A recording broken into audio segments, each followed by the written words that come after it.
I just want to welcome you all to our annual Nash Cares Community Education Series panel event, a community conversation in honor of Minority Mental Health Month. My name is Robin Wagner, and I am the Inclusion, Diversity, Equity, and Belonging Manager here at the Burt Nash Center. And I will be facilitating today's panel discussion. As a woman of color who struggled with my own mental health and anxiety throughout my life, this topic is very personal to me. And I'm grateful for the opportunity to help facilitate this conversation. Before we open it up for audience questions, I'm going to ask that each panelist go down the line and share their name, their pronouns, where they work, and why they feel this topic is important. So, Tumi, if you want to start us? Okay, Oh, yes, if you want to push it. all right. Good evening, everyone. I'm glad to be here. My name is Tumi Adebanjo, and I go by Mrs. Adebanjo. This particular issue is important to me simply because being in the military and being a veteran, I see unfortunately the type of issues that happen to our veterans, the way they are treated with disrespect, and the way they are looked upon as though they are nothing, okay? They served our country, and the least we can do is to accord them that respect. So being here and being able to advocate for them has been a tremendous joy for me in particular. And it's dear to my heart because I'm able to stand up for them and speak for them on their behalf. So I'm very happy to be part of this panelist, and I'll be quiet so that way I don't take much of your time. Deja Jackson, working with the Magnolia Institute.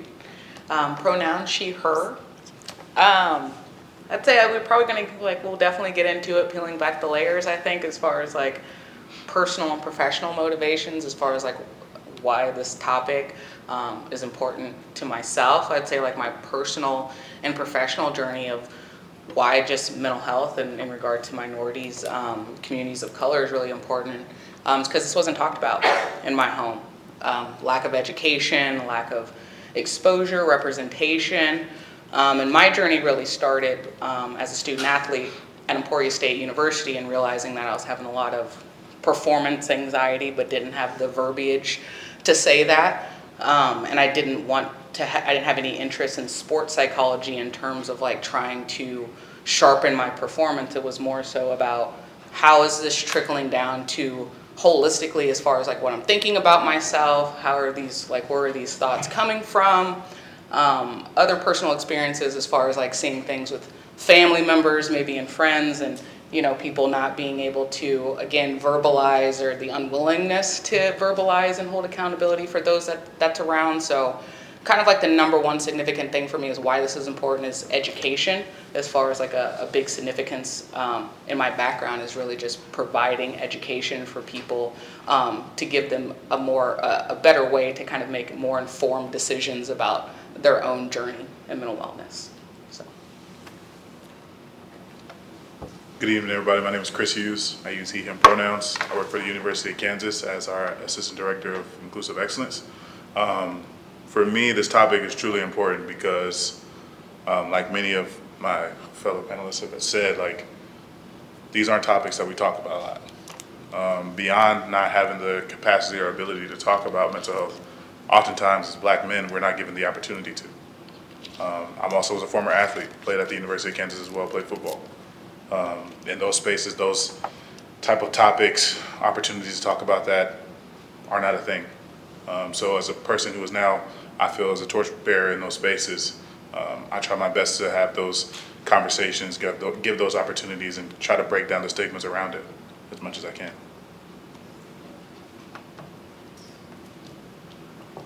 Hato Hewikan, Brittany Nepisito, Kakawachisi.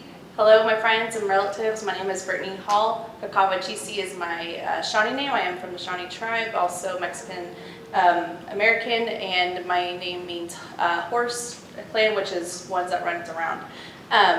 So for myself, I think kind of growing up as a multicultural person within my family, I was born into a world that wasn't made for children, and I was adopted at age six by Caucasian parents. And so I think for myself, growing up in that environment and not around my culture, I was not understanding why I didn't fit in a lot of times, and I always thought there was something wrong with me.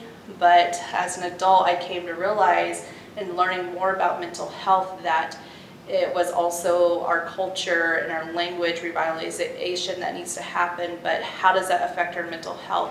And as a 90s kid, which some of us probably are, is like the term mental health wasn't a term back then. But now that we are aware and fully supporting, we can help provide for our future generations to make sure that we are taking care of each other. And so that's something that I want to continue to do within my communities. Thank you. Erica? Hi, Erica Hill, and I work at LMH Health. And I would say that I really didn't, growing up, we didn't talk about mental health at all.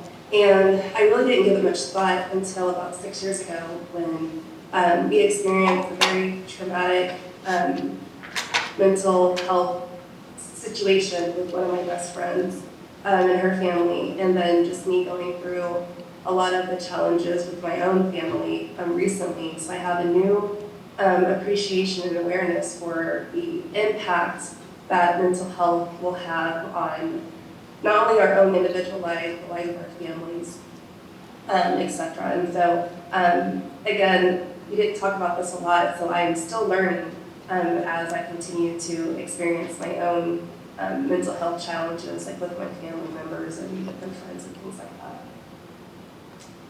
Thank you all so much for being here today and sharing your personal experiences on this topic. Before we open up for audience questions, I have a few questions just of my own to get the conversation started. We do ask, because we do have a panelist online, that when you ask your questions, that you use the microphone. Carrie will go around and bring it to you just so that she can hear the question. So Erica, if you could kick us off and talk about what exactly is health equity and why is it important? Thank you. So in our equity work with my other equity colleagues, we often refer and reference the Robert Wood Johnson Foundation definition, which is simply defines health equity as increasing opportunities for everyone to be healthy, regardless of where they live, how much money they make, their social status, etc. And so it's that opportunity to be healthy. And so key factors when it comes to accessing healthcare, including mental health, is really access to care, like what accessibility barriers are there to our communities. Health, education, and awareness is also very important. And one of the things that, in my experience personally and with my working through this with my family members recently, is having a provider that really understands the nuances of cultural barriers, cultural differences, cultural diversity is very, very important, including biases, making sure that our clinicians are not buying into their biases and having that impact our health outcomes. Addressing social, economic, and environmental factors is also very, very important, as well as community engagement. Things like what you're doing here today, Robin, creating awareness and creating dialogue, that's also very, very important as well. Thank you, Erica. So I'll just kind of jump around to each panelist, and if you have an additional comment about a question that I asked somebody else, please feel free to jump in. But Brittany, can you talk about what you feel the major barriers for the Native American and Indigenous community are in getting adequate mental health care? And what do you feel like the community or individuals in Lawrence can do to help overcome those barriers? So within the Native community, I moved here, years ago to attend Haskell Nations University, which is the best, obviously. And I have grown so much from my experiences at the university to working at the university, to being an adjunct professor, to now being president of Board of Regents over at the university. And while I was adjunct teaching, COVID happened. And like so many of us, that's when we started to be more aware and to not be afraid to speak up about it.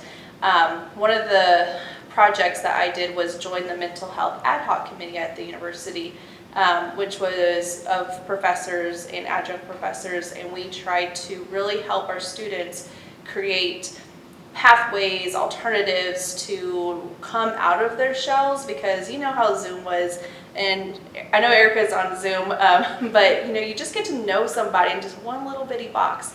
And then when campuses started opening up, and it was just something so beautiful to see everyone come together, but also we were very reserved because we were living during the Zoom days, which we all remember very well.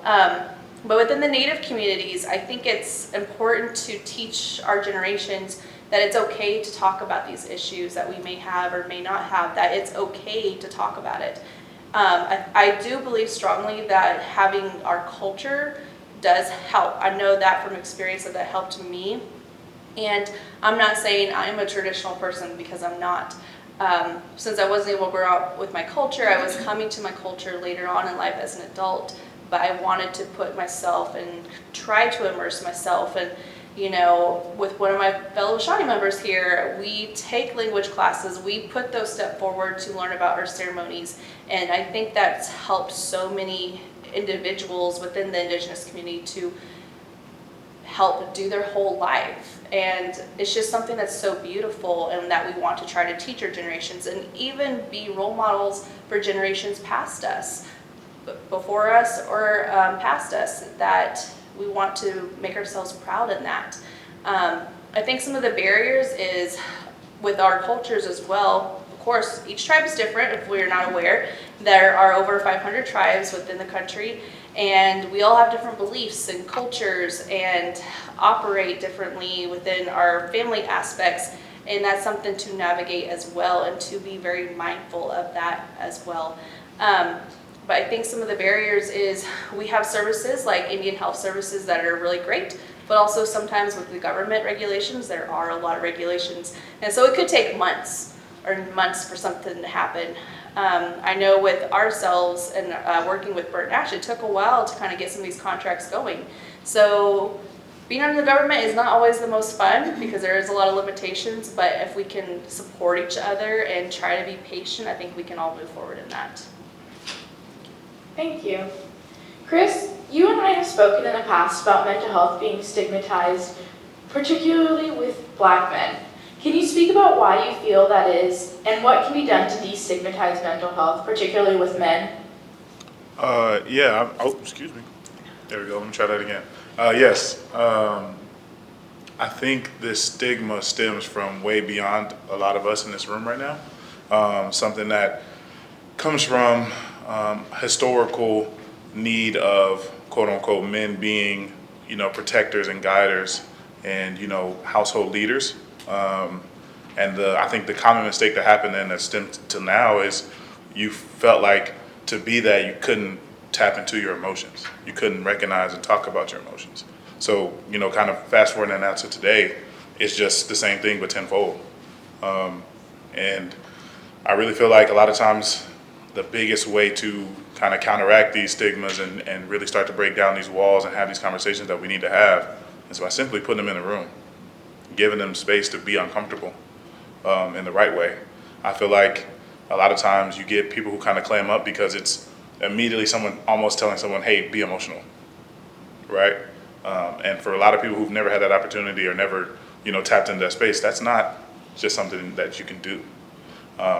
So really allowing people just to sit with their feelings sometimes, recognizing that, hey, it's okay, you don't have to put a name on things sometimes. To kind of learn that for a lot of people, for men, especially for Black men, it's almost okay to be angry, right? In some spaces, but not all spaces. And you're almost told that like that's the only emotion you're allowed to have. So helping, men get past that level of, okay, you feel like you're angry, but it's not really anger. it's probably a million other things that are underneath that you're really feeling, but you just don't know how to process or think through. And helping men understand that they can be there for each other, not thinking that they have to go to other people or need someone of the opposite sex or whatever, to kind of tap into that. Because a lot of times that's what we're told that we need. So for me, the way that I try to tap into it, the way I try to, address it is really just having real conversations with people, giving them the space to feel, giving them space to be themselves. And just sometimes just sitting and waiting. I know that's a little awkward sometimes, and I know that, that's not the easiest thing to do, because we live in a space and a time where we want the answers now. And it's okay to understand that, hey, this is a process. Sometimes you have to see it as a way of like, we're not just addressing your trauma, sometimes you're addressing generational trauma. You're addressing your father and your grandfather's trauma. And kind of breaking it down from there, saying like, you've never even seen this acted out in front of you ever. So, long-winded answer, but just giving us the space to have the conversation. Absolutely. This question's for Deja, but everybody feel free to jump in. Why do you feel that communities of color are at a higher risk of behavioral health concerns? There's so many different ways to answer, right? That question, obviously, like being able to chime in. First and foremost, I think just kind of piggybacking off of what Chris said is like the lack of being able to have authentic and real conversations in the spaces that are needed. That starts with family. And if you go back to, right, that old saying is ignorance is bliss. I don't know what I don't know. And so like if you're dealing with generational trauma and communities, like we have the macrocosm, right, of, wherever we're at, depending on Western society, America, and then you trickle that on down to the microcosm in terms of like, where do I live culturally? Like, who's my family? Who are, we talking, what are we talking about? What's accepted? Like, has my grandma, has my grandpa, like, addressed the things that they have going on, or was it perpetuated as normalized? And I think that's a lot of, like, what happens, and I want to be very mindful, because my personal and professional philosophy is we're individuals within a collective.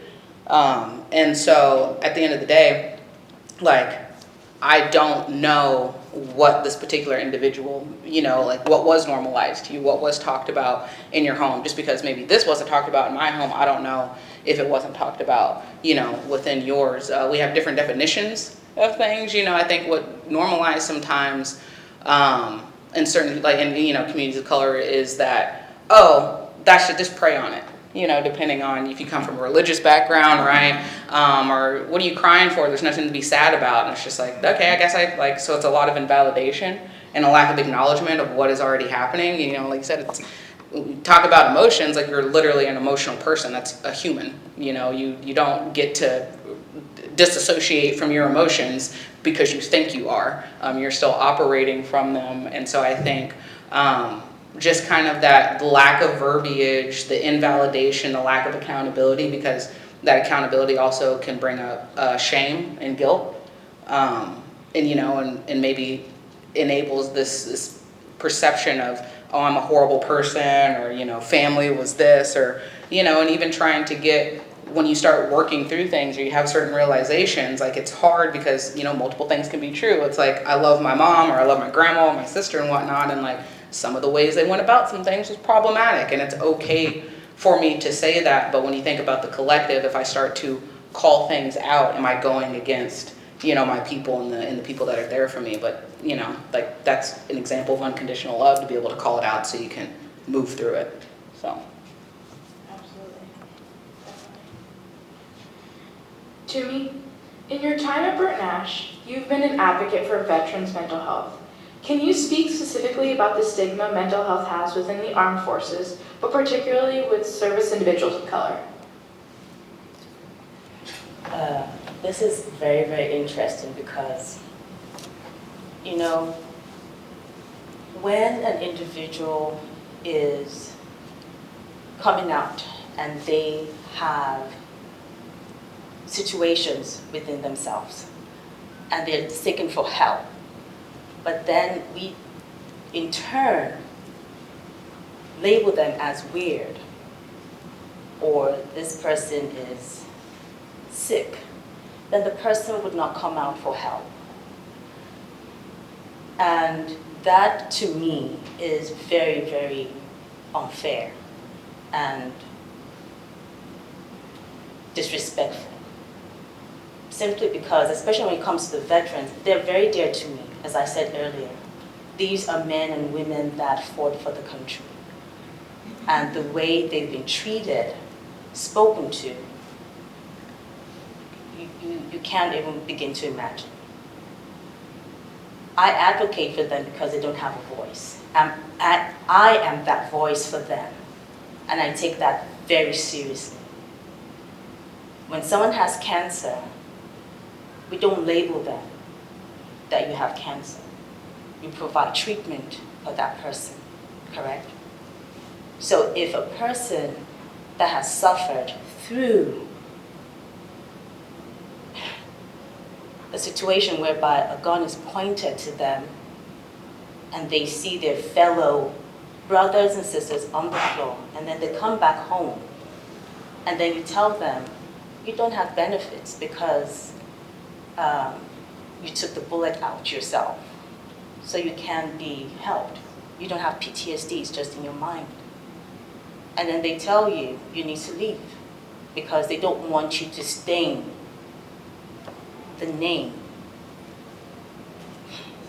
Because it's a culture. And you have to understand that. Being in the armed forces is a culture by itself. You can't show weakness, you have to be resilient because they feel that, and they believe that. But can we change that mindset? Yes, we can. And we should change it. And we should speak about that. We should educate individuals about that, especially those that are in higher authority, because those are the individuals that make all these laws that we can't change. But by God's grace, it will be changed somehow. Because when a veteran or a service member can't talk about their emotions, can't talk about why they scream at night, because they are afraid that they might not remain in the service, and I think that's a disservice to them. So I will continue to advocate however I can. I like to talk. So I guess hopefully my talking would penetrate these walls and speak to someone up there in Congress. Because I am a firm believer. You don't speak you don't talk, okay, but you walk the walk as well. Because if you're saying and you're up there making laws, but you haven't lived a day in that person's shoes, then you don't really know what you're writing in terms of passing a law, writing something on paper and putting it out there. No. And I'm not afraid to say that in front of some. Okay, you're human, I'm human, I'll say what I believe is true because this is the truth. The truth is bitter and it's good to say it so that way you can hear it and then chew it and eat on it and decide what you want to do with it. Okay? So I will continue to advocate for them because they don't have a voice. They can't speak for themselves. I get on the phone with the veteran, and this is not only outside of the VA, this is also within the VA, my God. Some of our veterans, it takes them a while for them to be able to comprehend a question and to formulate an answer. But then you have our healthcare providers that are not patient at all. And I had to school one the other day to let them know, either you take your time to address the veteran or I'll talk to somebody else, and I don't mind doing that. They're afraid of being labeled because the military feels if you do that, then you're weak. There's no weakness in you saying that you have depression or you have anger issues. As my colleagues have said, there are other underlying situations that we don't really know, but how can we help them? The only way that I've seen that they do help them is you say something and then you're kicked out. You say something and then you're forever not moving up that ladder. You're demoted in a very systematic way. So definitely I'll advocate for them the best way I can. And I'm very happy that we're doing this because as I'm a veteran, it's passionate to me. And I will be quiet now because I will continue unless I'm stopped. So Is it okay if I kind of jump in? Is that all right? definitely. So my dad was in the military. Dad was in the Army, drove tanks, Baghdad, all the things, right? The only reason my dad was in the military is because when he was young in Baltimore, it was either go to jail or go to the military. Had to have his mom sign off so he could go. Did 20 years, got out. I still remember, and I apologize if this brings anything up, but I still remember like when I could vividly remember him coming home from deployment and our mom having to give us that talk of like, hey, give him some time. And, you know, as a kid, you're like, what you talking about? So having to understand like there's something going on with, you know, your parent, but not really understanding what that is. And my dad not even being able to talk about it. Like I said, my dad did 20 years. I think he retired when he was like 38, something like that. Don't quote me. And he still doesn't talk about it. And he's like 60. You know what I mean? So he just started kind of talking about some of the things that went on when he was in the military, but also, you know, as a person, I can imagine who was in that situation, you don't want to go home and, in his mind, traumatize your family and kids about the things you've seen and things you've experienced. Having to deal with the VA, the things that they don't want to understand or talk about. You talk about like the system's set up for them to be isolated, right? They're trained to be isolated. So, you know, there's a trickle-down effect that happens to families too, right? When it comes to mental health and discussions around mental health, watching somebody struggle but not knowing how to be there for them, or them be there, or even them be there for themselves. And so I really do appreciate you coming here and advocating, because somebody who's seen it firsthand, it's important and it's needed. A lot of our houselessness people in the country, a large portion of them are vets. And there's a reason for that. There's a systematic reason for that. And a lot of times it stems from just them not feeling like the system's there to support them through their trauma. So I appreciate you bringing it up. Yeah, pipe in too. I just wanted to add with what my colleagues are all beautifully telling is that our country has been created on this very particular structure, which we all are aware of, and it's not built for everybody. And I think, and this is what I try to do in my everyday life with my son, is I try to decolonize myself, and the world is so colonized to where like veterans aren't getting the services that they need, just like what you've stated, that they expect you to be okay, no matter what happened to you. Doesn't matter what you've seen. And I think our veterans are just so underserved and represented, and it's just a really sad thing that this has happened because of this colonization. They believe, oh, you can do this and then you're fine, and then they just let you go. But in reality, that's not how it is. And so I'm hoping, and I think the world's starting to get a little bit better, but we have so much more room to grow within the country and within Lawrence and all of our communities back home, that we have more room to grow to try to decolonize that mindset that you can't just shut these feelings and expect us to be okay, because we're not okay. And I just think it's beautiful stories. Just want to add. Thank you all. Now we'll kind of open it up for audience questions. If there's anybody in the audience who has a question, Carrie will bring you the mic. Carrie, you might have to turn it on.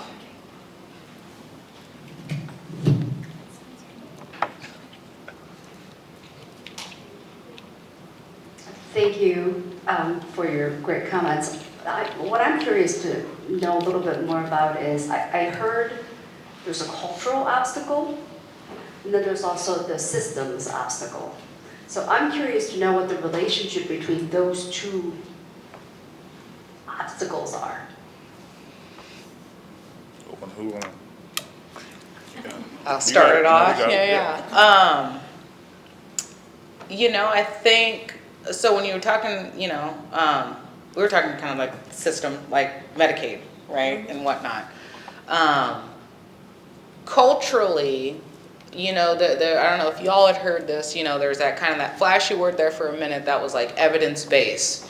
You know, insurance is gonna pay for evidence-based treatment, and the evidence-based treatment was CBT, cognitive behavioral therapy. Not a hater on it, I integrate it in my own practice, but that doesn't work for everybody, especially when you're talking about trauma. Reframe your thoughts can change your behaviors. It's like, okay, I'm dealing with grief. I don't know what like reframing my thoughts is gonna like, you know, help me as far as emotionally processing.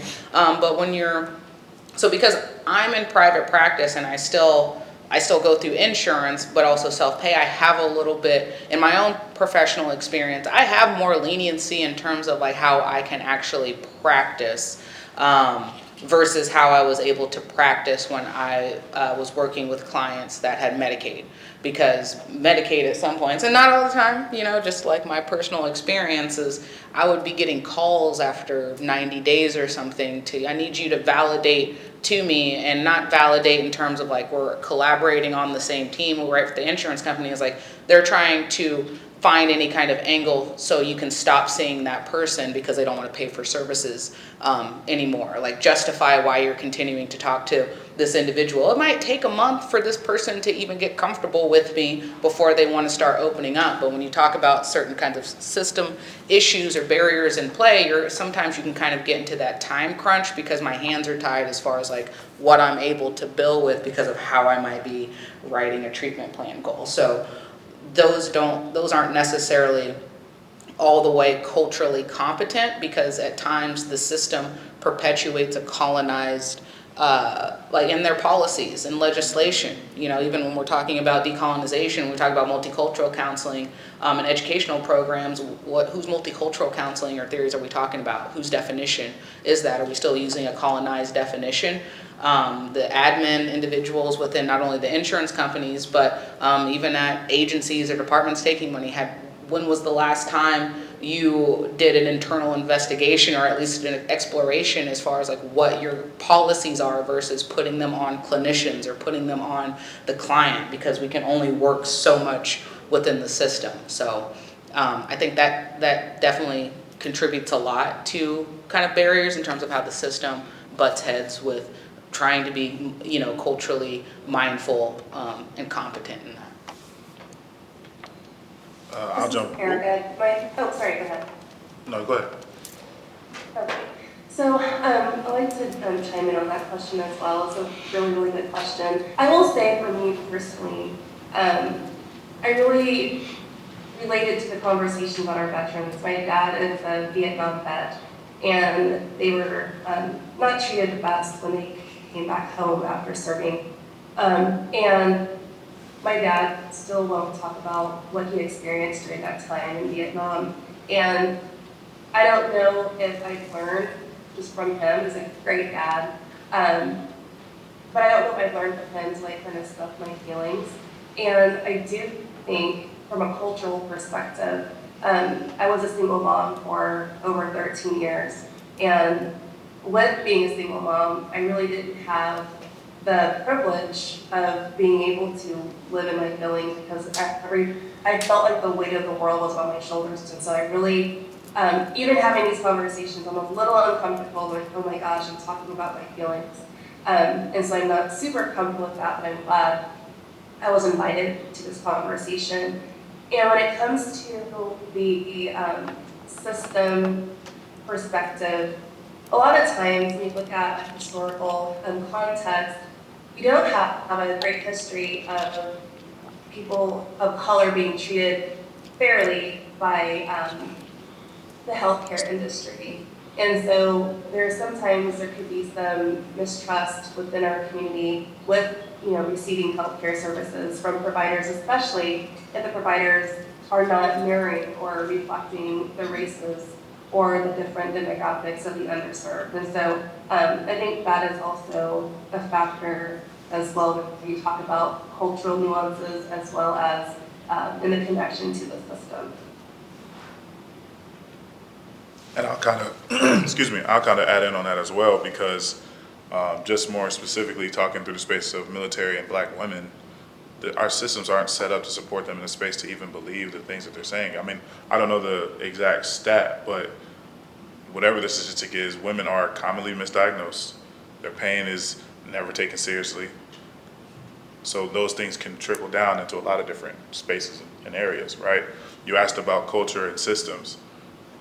If you go back, and not to go through the trauma Olympics, but if you go all the way back to slavery up till now, we were trained, like some of my peers said up here, to not trust and not talk to people in spaces and in systems because we already perceived that they weren't there to protect us, which at times they weren't, right?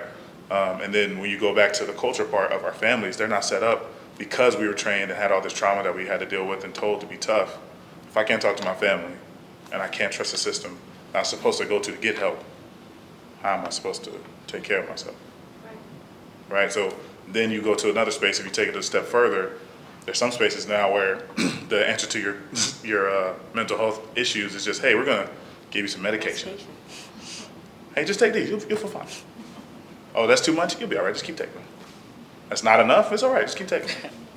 Then there's some people who need medication and can't get it, right? Especially talking more about veterans.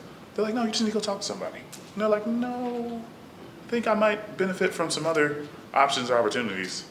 But again, like we talked about systems that are set up to misperceive people's feedback and information, they're just gonna go, no, like, I think you're all right. Just try this. Right? Then a person has a challenge or a situation where they're alone with their thoughts and no one's there to talk to them or protect them.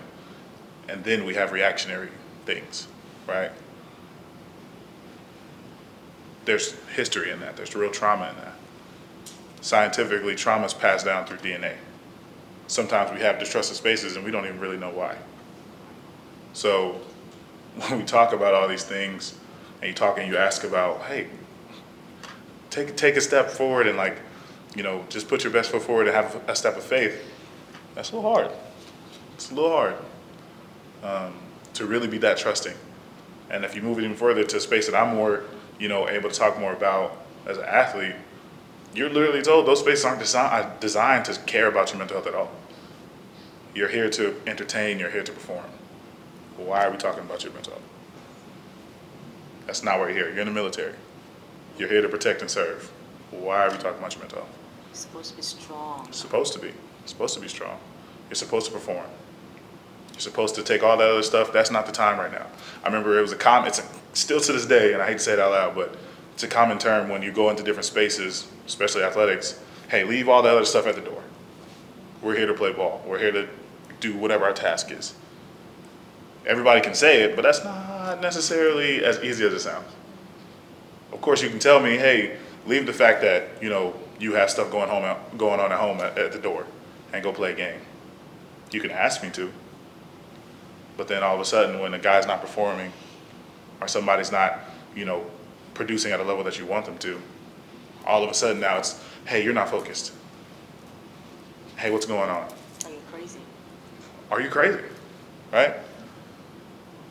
Hey, you know what? I'm going to take the one thing that you really like to do, particularly talking about being an athlete. Hey, you need to go just take some days. For what? For what? So you really have to start to understand that, everybody wants to point the finger. I know that's unfortunate in this situation because a lot of people want to get down to where did this start? How did this, who's to blame? It's a lot of different answers. But it really just boils down to understanding, hey, there's an issue here. There's a problem, there's a disconnect that we need to start to address. I'll go next. For myself, I think about the generational trauma and how real it is my birth mother went to Seneca Indian School, and I have relatives that went to Shawnee Mission Indian School, which is, down that way. And I think about what their experiences were and the stories that I am aware with what my family went through. And I think about historically that generational trauma still lives within our communities, very much alive and well. And it's so unfortunate that this has happened, but I go back to that systematically. And back then, kill the Indian, save the white man. That was the speech, that was the mentality, that's what was so embedded. And these children did not have choices. They did not have decision-making skills. They tried to escape what they were being told to.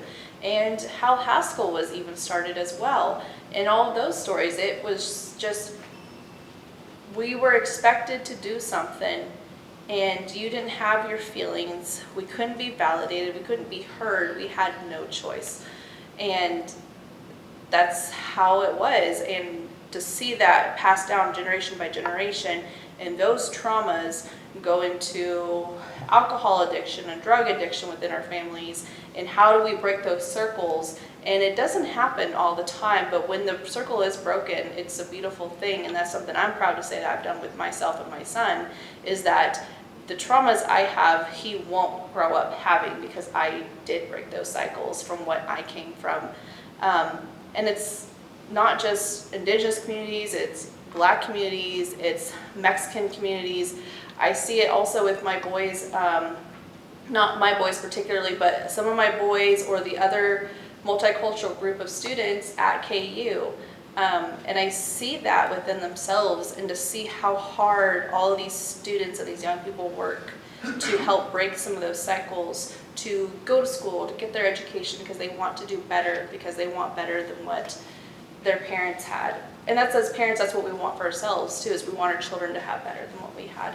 So I just think tapping into our culture, I'm very big onto that. I try to learn our cultural language, our Shawnee, and I'm going back to learning Spanish as well, because I want to embrace that lifestyle with my son to provide that future for him. So I just agree with that. Thank you. Any other audience questions at the moment? How important is it to have, when you're in a situation, to have a professional who is of your race, is of your culture, of your gender? How important is that to the success of building a better situation? I would say it's significantly important for some people, right? Personally, it was important for me. It's been important for the people that I've worked with that have specifically sought me out because I look like them, or I don't look like a white male, right, or a white female. I specifically was hired when I was living up in Minnesota a few years ago, a private college, Gustavus University. So I was in Minnesota when everything was happening with George Floyd and everything. And so right after that, the school, there's a lot of international students in Minnesota, like a lot of African international students, and they had a big African student population at Gustavus, and the student body literally, they had been trying for years, and even like the director of the counseling department at the time, I mean, she had been advocating for years trying to get more money to hire another clinician who was not white. I mean, Minnesota is pretty white up there, you know, but it didn't reflect their student body that they had. You have to adjust, right? When you have higher education, you have college town. And so like these students literally wrote out to the college and said, like, we have a list of demands, and one of those demands is we want a Black counselor specifically. And if you don't do this, this is how we're going to be showing up on campus and whatnot. And the director of counseling, I mean, she was like, oh, heck yeah, you know, excuse my language there. Because she'd already been advocating this for years, and now here you have like the students basically being like, okay, here's our time. Like, unfortunately, everything that had happened up in Minnesota at that particular time, while they used it as a driving force to like really make our voices heard. So I didn't appreciate the title, but I understood why they put it that way. But I was hired as a multicultural counselor, eyes kind of rolled, but I get, you know, obviously that was the time. But from when I was working with those students, I mean, 9 out of 10 of them were like, that was one of the first things that they said to me, was like, they had counseling and then they stopped because like the counselor that they were with, they just didn't. And yes, we're not a monolith, right? Like, these are international students. I never been outside of the United States, so we have a completely different lived experience, while again just really being able to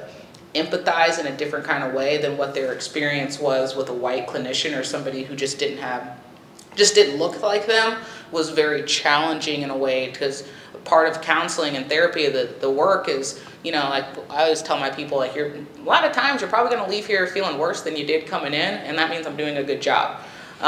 So, you know, and with that takes a lot of courage to be able to be vulnerable with somebody who you trust. And, you know, sometimes you might start off trusting, and then somebody who doesn't look like you, they might say something that the intention wasn't to be malicious or anything, but based off of my experience with somebody who might look like you, now I have a particular kind of vision towards that, and I have maybe an ideology of where you're coming from, whether or not you meant it or not. And so now I'm closed up, kind of creating more barriers for me to be vulnerable to kind of start that healing process.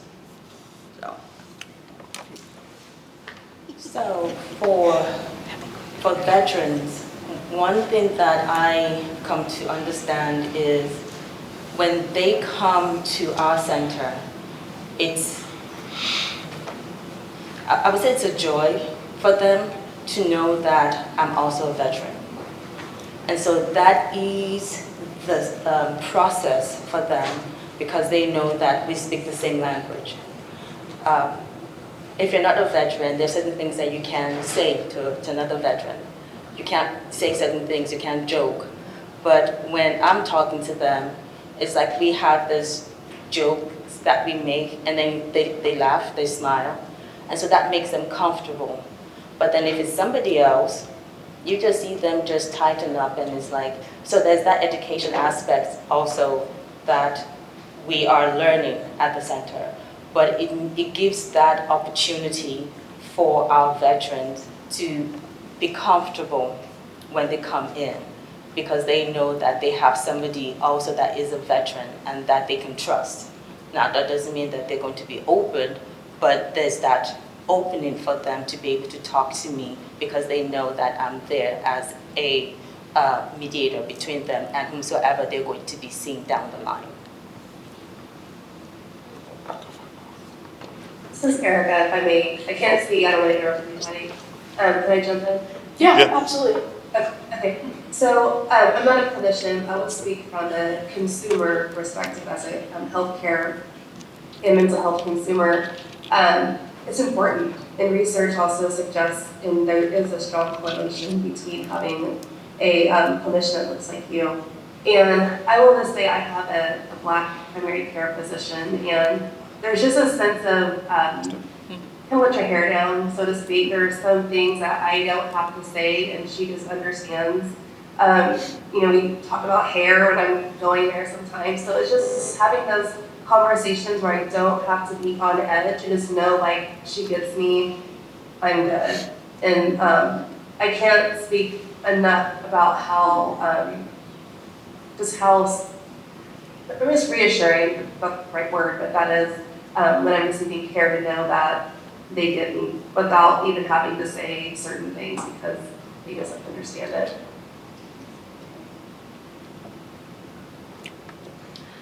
I agree. With my role at the university, at Haskell, we do have a contract with Morningstar, and they are Native American counseling. And with the unfortunate news that happened in our community in March, we did have Morningstar come, and Bert Nash was also there. That's something I'm very thankful for us. When that happened, Bert Nash was there right away. And to have those opportunities for us when we're in our grieving time. And now we have Morningstar, and I do believe that the students, from reading opinions, that the students do want people who are of our own cultures, not necessarily our own tribe, but you know, within the Native American community, because they feel more comfortable opening up, or this person can understand what they're going through because of this generational trauma or whatnot. But I do believe it is important, but of course we all have different opinions, so it's all of our different beliefs. But I think it is important to have that, and that we are able to get those resources. So thank you, Bert Nash. This is gonna be kind of a roundabout story, so please bear with me. I apologize. And my girlfriend might laugh here in a second. So 2 weeks ago, I don't know, all these days blend together. I was at a LGBTQ plus IA space. So probably in terms, supposed to be one of the most inclusive spaces we could possibly be in, right? So having a morning session, kind of talking about like mental wellness, kind of mindfulness, things like that in the morning before we kind of got our day started. We were going around the room sharing. I feel like the question that we were talking about was like, you know, something around like why we do what we do, right? So we're all going around sharing. I say something, I don't even remember what I said. And we're leaving, right? So for those who are like, oh, you said something? No. So got on the bus, we're going to our next thing. This lady sits down next to me, doesn't look like me. And the first thing she says is, oh my gosh, you speak so well. Some of y'all are laughing because you get it, right? So, and not in like a, oh my God, what you said was so profound, you know? But like in a shocked kind of manner, right? So now I'm like, thank you, right? It's okay to laugh. And you know, she kind of continued to talk to me and we changed the subject, whatever. But as she's talking to me, I immediately am texting in our little group chat, like, y'all would not believe what just happened to me. Right? And you talk about how immediately in that moment, I looked around for somebody who looked like me to connect with. Earlier you just heard how there's things that happen in life in different cultures where no words need to be said, but I can just look at you and we all get it, you know? And we've all been in that situation before for different reasons. And in that moment, just because of where I was sitting, I didn't have that, right? So, like I said, we're a roundabout answer, but the reason why representation is so important, right? And why I am in the space that I'm in and do what I do is for somebody who's had a moment or an interaction or going through something to where they don't want to have to say words. They want to be able to have somebody who can look at them, see past everything else, and immediately just get it. I don't have to say anything. Yes, it's nice to be asked, but I don't have to. I can just look at you, and some of y'all been there where you make eye contact with somebody and your souls connect, and they just immediately start crying. They immediately get excited or some type of big emotion that they were just waiting for somebody to connect with. That's why representation is important. So then a follow-up question. Mm-hmm. You're all professionals in what you're doing, and you're all representing your own particular, you're all professionals in what you're doing, you're all representing your specific groups. Are you adequately represented in the mental health community? No. So what do we do about that? I mean, that is an interesting question because not as a bad question or anything. These spaces, education, exposure, you know, like, I mean, look at what we're seeing now with just the kids nowadays. Like during our time, like, you know, I don't know how, I'm not throwing anybody's age out there, but millennial, I was living in Topeka when Minigers was still around. And so when people would say mental health, it was crazy, right? Obviously it was derogatory, and you had that particular kind of stereotype. And so I think if you said anything about mental health or somebody was like, oh, you're crazy on this, it was like shameful. That's why you don't talk about it. Also within, you know, especially like in my community or at least my family, like you don't tell people about your business either, because you tell people about your business, you're potentially inviting whiteness into your home to judge you and to tell you that your parenting or your way of living, your family, it doesn't align with this particular system, and then you risk being taken away. So now you didn't talk about it, but nowadays it's like you hear 7, 8-year-olds, it's like the whole group is like, yeah, I had therapy today and I'm going over here talking about emotions. I mean, I just saw Inside Out 2, amazing movie. If you haven't seen it, I'm a huge fan. I was like, how come we didn't have this about talking about emotions when we were, that age? But I really do think it's just the more conversations and exposure that we have, and just really challenging the stigma that was there. I mean, just like you see, like with time, it's just gotten more accepted. And so like with time, when I was in my undergrad and master's program, that I didn't see anybody who looked like me as a professor. Like just in general, not even in the mental health field, but just in general as like a professor where I was at, unless it was in like African studies, or it was a coach of mine, just being completely honest, and I went to Emporia State.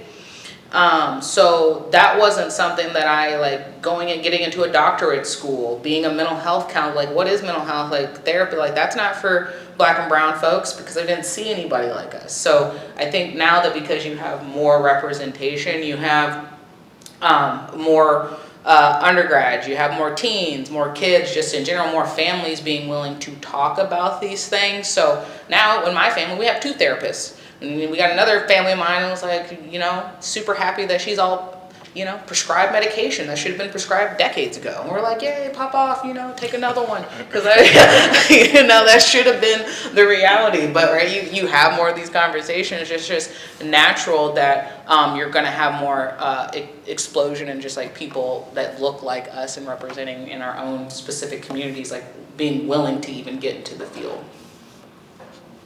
I'm gonna jump in. I agree. Sorry, go ahead. Okay. I'll be trying to be fast. I'll jump in to kind of answer that question as well. It's just continue to, find ways for exposure. Specifically speaking from a former athlete lens, when a lot of athletes go into college, maybe even from good spaces where they were promoted to find these, diverse, degrees and things like that, a lot of times, just because of the way the system's set up now, which we're trying to change, they're put into different majors than they actually want to be in, right? Let's move back past that, right? So that's already an issue. Then there's some spaces where certain things are pushed to people of color, whether that's being an athlete, whether that's fill in the blank, right? So realistically, the best way to do it is just continue to expose, different opportunities, different alleyways for people of color to get into, and setting up spaces and kind of breaking down the systemic reasons why sometimes we can't get into these spaces, and just like I said, continue to just provide those opportunities to learn and ask questions about these things.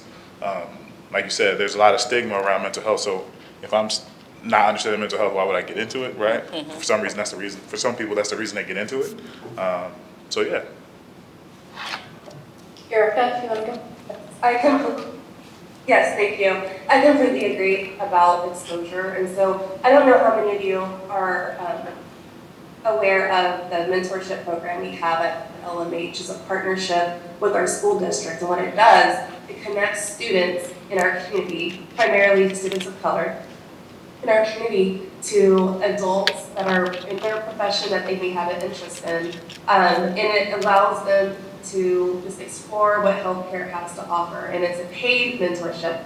And we understand that sometimes some of our students that might need programs like that the most don't have the luxury of volunteering their time to learn. And so it is a paid mentorship. And so one of the things that I am excited about with that program that engages with our high school students when they're in their decision-making process of where they might want to take their careers in the future is we have partners like Bert Nash.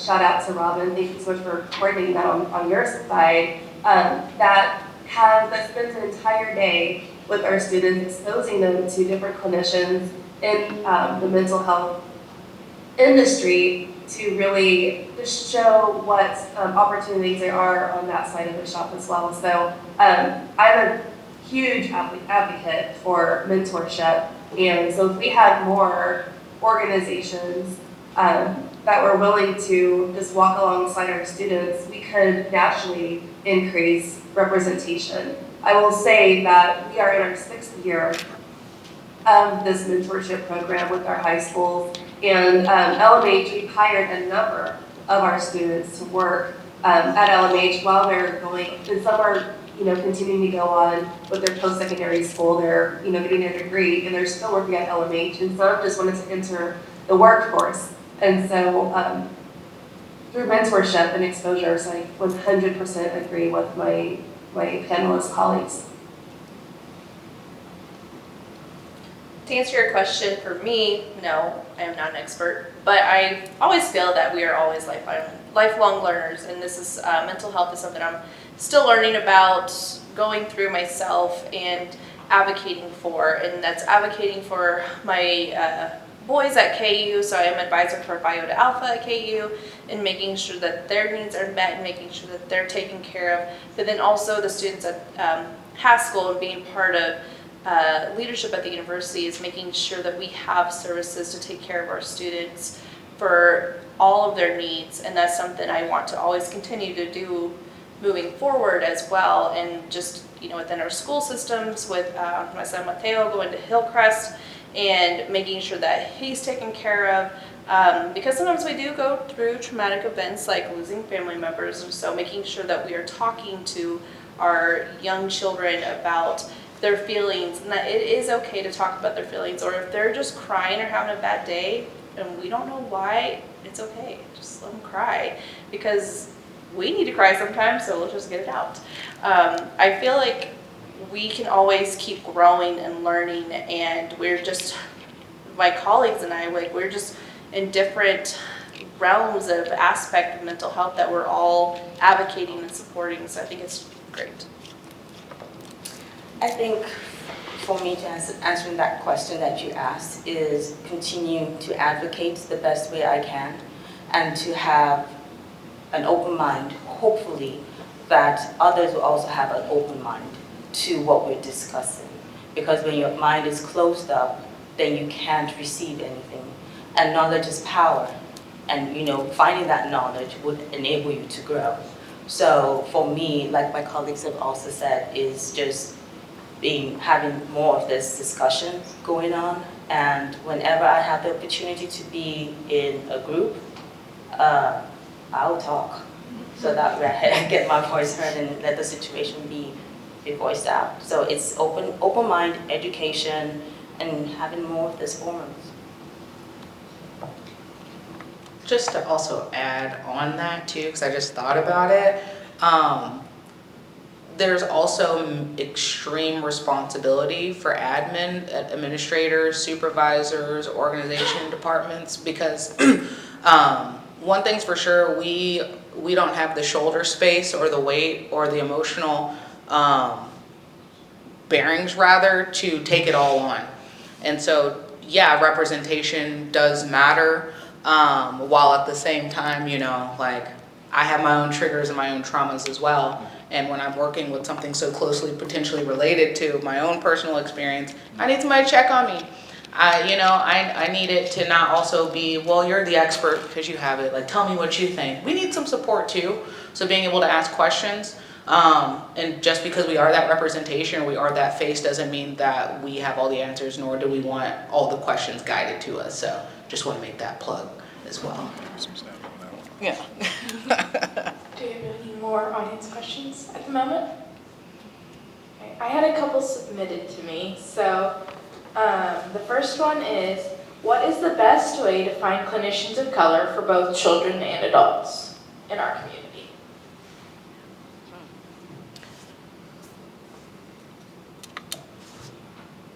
One, word of mouth, networking, right? I think there's a lot to, you can see a name online or,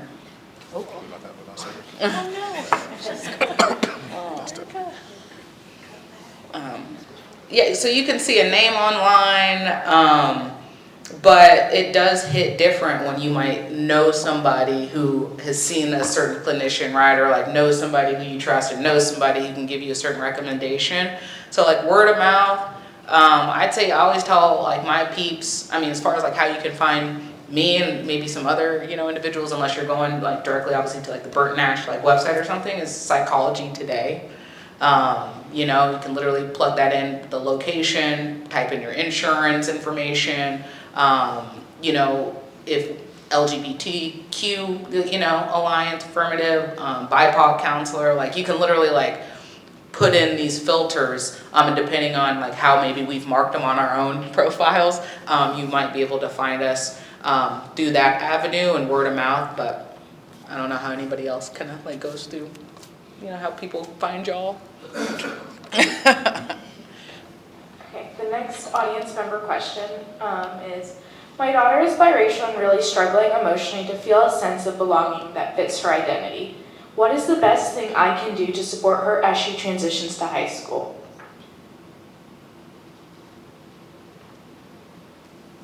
That's an interesting question. That's tough because there's a lot of different answers to that, I feel like. You know, there's always, you know, clubs, there's always organizations, you know, they can join to, you know, find connectivity and find people that look like them and find, you know, people that they can connect with and talk to. Sometimes for me, maybe even helping them find, when it comes to like finding your own self-identity, some things that I use are like different, you know, medias. So whether that's, you know, song, movie, books, that can help you tap into different levels of you that you didn't even know were there. I'm a big advocate of that.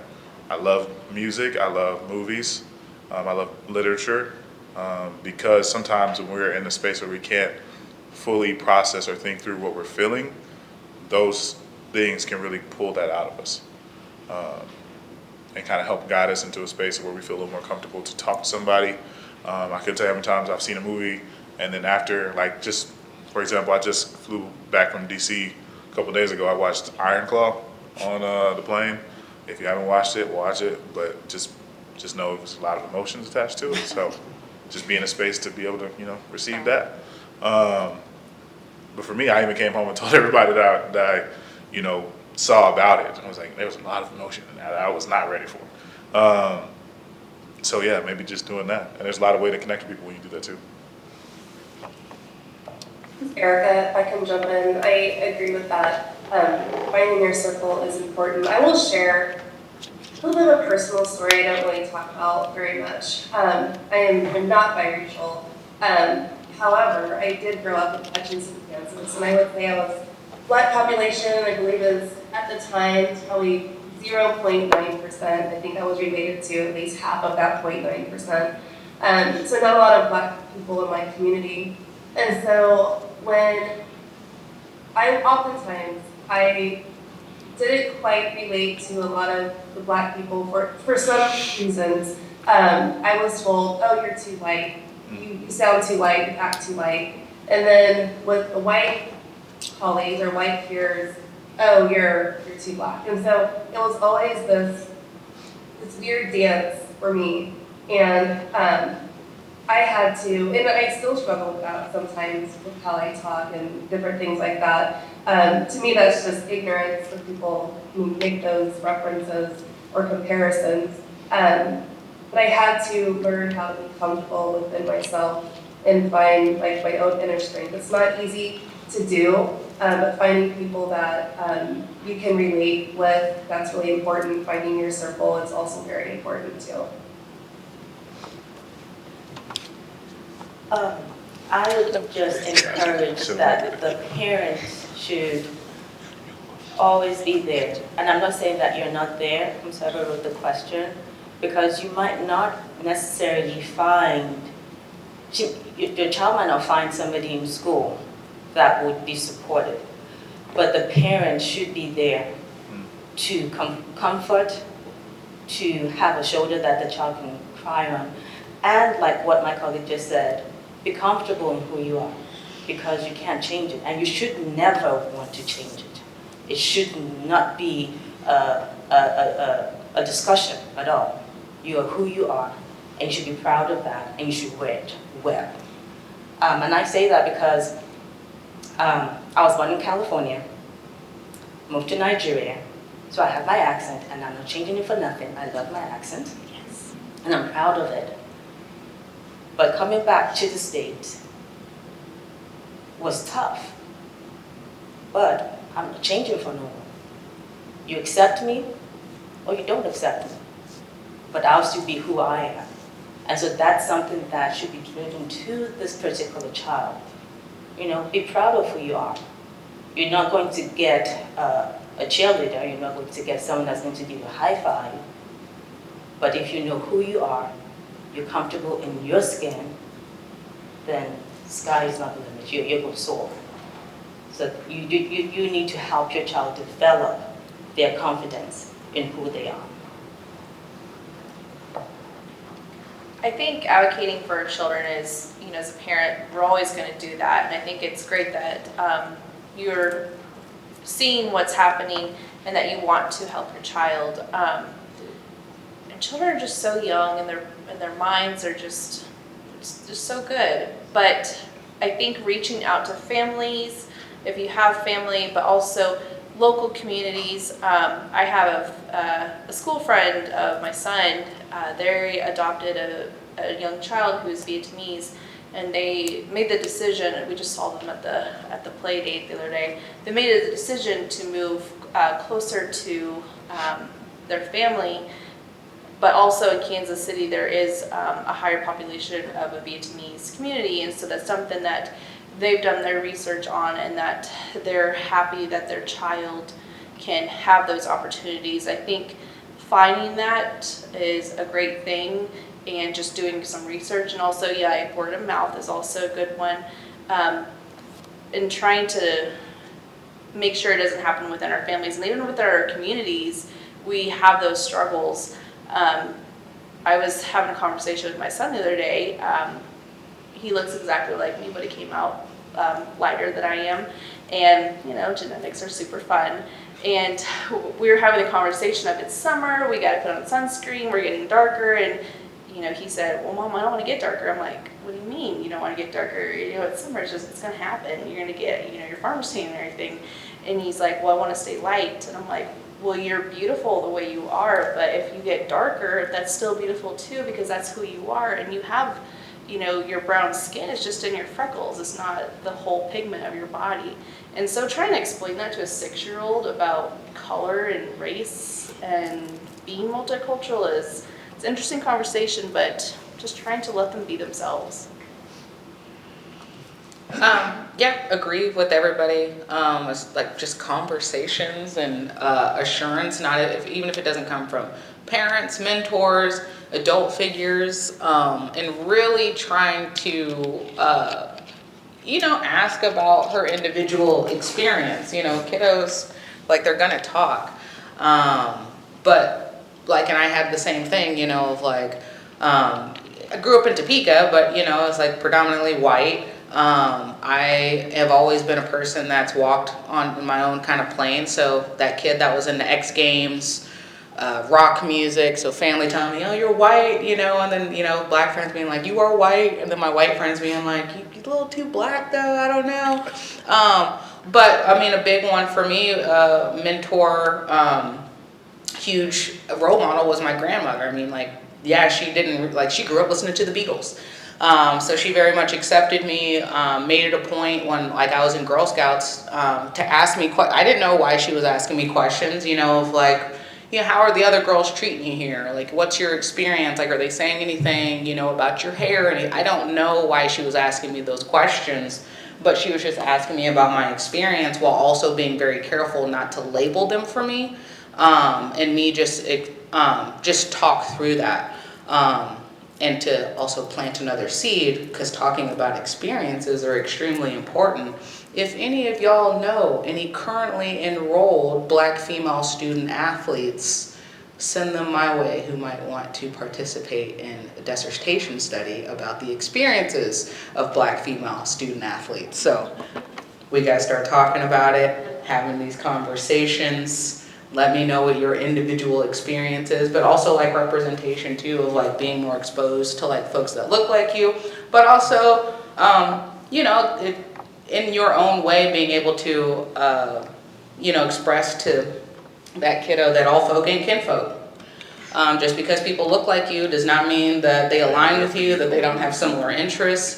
So it's not about like, oh, I like this because they look like what do you like about that? Tell me what you like about this song. Like, what do you like about this particular movie? You know, so like that would just be kind of like my thing of like really focusing on individual experiences while not shying away from her intersectional experiences of being a biracial individual. Absolutely, and that's actually timely with our next audience question is, as a coach, what is the best way we can start young athletes on a path for good mental health?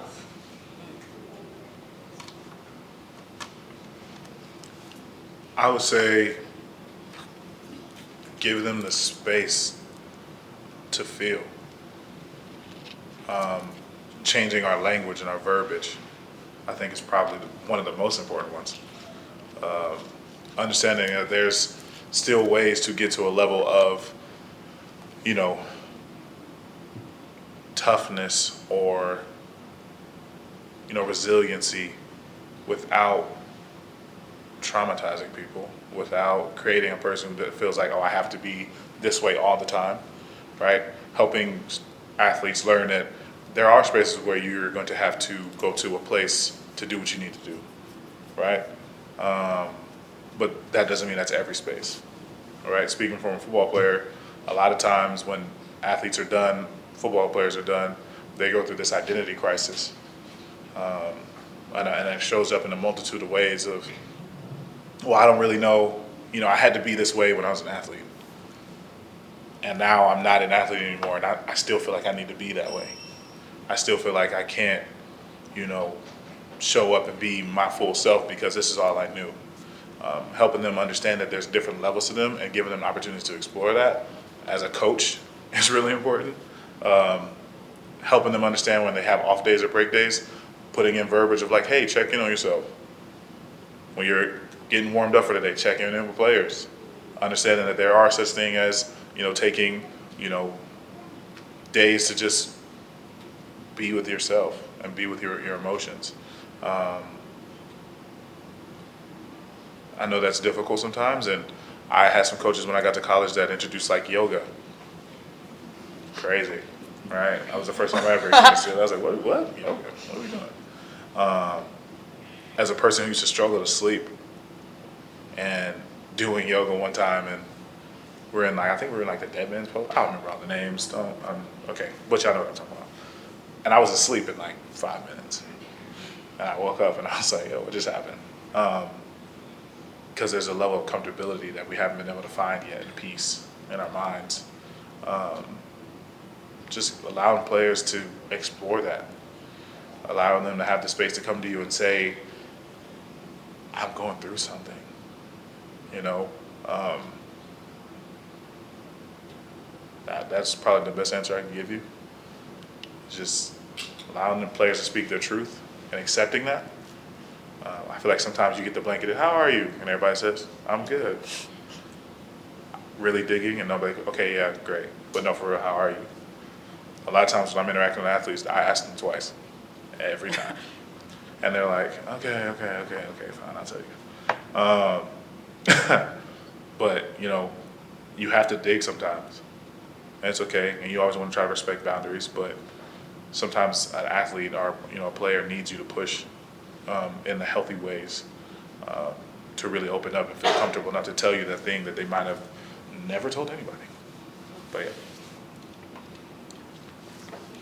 Yeah, to add on to that, really just normalizing the conversation, like coach-wise, and to add on to what you're saying of like the response of the coach is also extremely significant. Just like, you know, just like the collective of people, like if he's like, hey, how you doing? And you're like, not great. People are like, ooh, I didn't want to ask, sorry. Like, well, you know, and it's like, you don't know how to respond because you just wanted them to say good, you know? So it's like the same thing if like, you say, I'm not doing well, and the coach is like, oh, I go into panic mode, we have to go into this treatment plan, and like you're not helping the situation because now you're going into crisis mode about something that's a completely normal human reaction, which is not to be well, you know, and being able to kind of work through that. And really what Chris was talking about was that strong athletic identity that's just inbred, you know? Like I dealt with that as an athlete, so I said that really led me into mental health, because the focus on athletes is always sports psychology. How can we help your sports performance, not you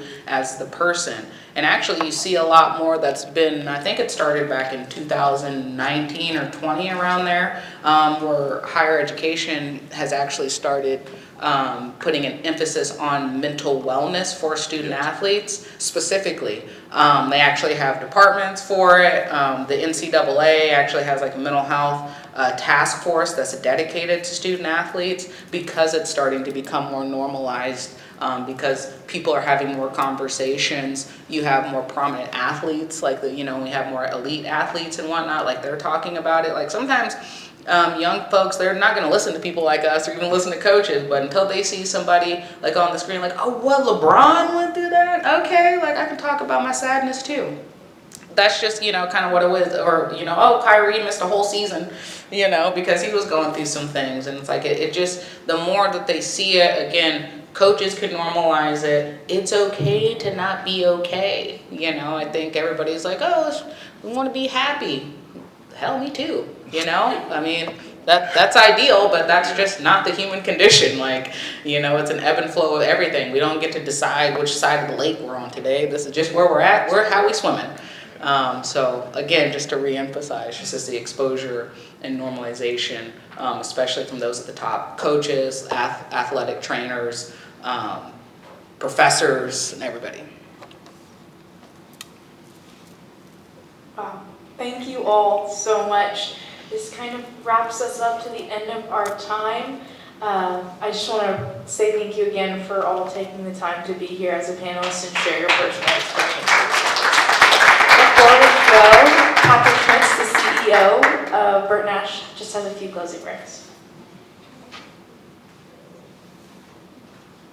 Thank you, Robin, for leading this panel. Panelists, thank you for being here tonight and sharing your personal and professional experience and insight to all of us tonight. Thank Merit Trust for their support of the education series that we have been hosting now for a couple of years, and their partnership has been really critical in making this possible. We are really committed to continuing the work that we are engaged in here so that we can continue to create a safer, more inclusive community in Douglas County. We're honored to partner with many other organizations represented here tonight doing this important work. If you are interested in getting involved in the work at the Bert Nash Center, consider attending a Discover Bert Nash, joining a mental health first aid class, or go to our website, bertnash.org, and you can find a variety of other ways to engage in the work that we're doing.